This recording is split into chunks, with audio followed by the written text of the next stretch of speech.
They never should have gotten used to living on an active fault line, to the point that when God then says, flee the fault line, what they say is, we've always heard about the big one. So what's the logic behind the big one? You thought that because you always heard about it, then you will always hear about it? That's how it works. Because you've always heard about it, this is, watch my hands, this is circular reasoning. The thought of a mind that is in a loop that doesn't make sense.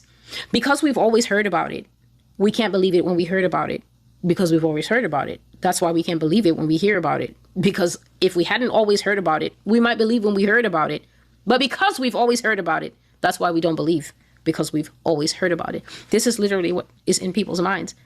You've always heard about it. And so you were never informed in your mind that being told the big one will come one day, that's the sentence. That's the opening premise.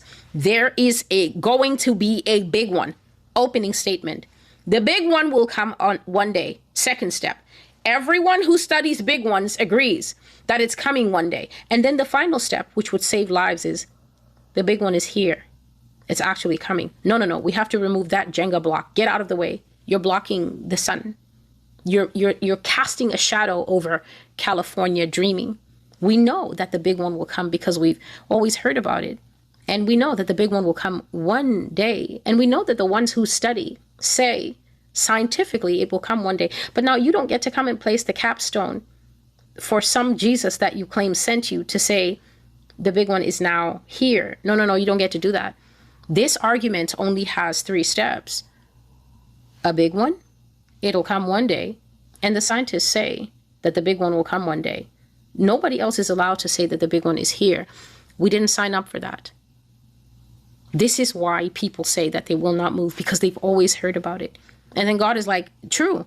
And now it's come. So it was never supposed to come. It was always supposed to say conjecture. It was supposed to say like an urban legend. Yeah, we've heard about the big one, but no day was supposed to dawn where the big one then gets to say, I'm here.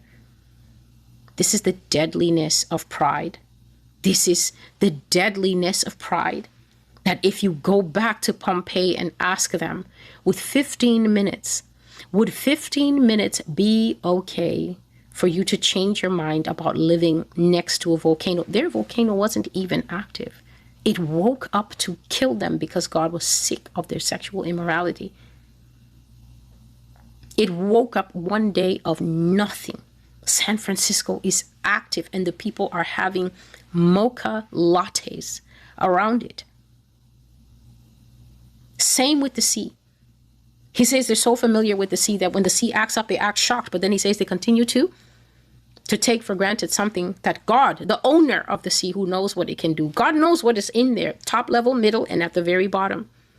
He says it is powerful and it's deadly. And so he says, California, soon, very soon, the words that you spoke will be revisited with the fury of a God who heard everything you ever said. Well, you don't get to talk to me. You don't get to talk to me about God. You don't know me. All the way to the superior faced.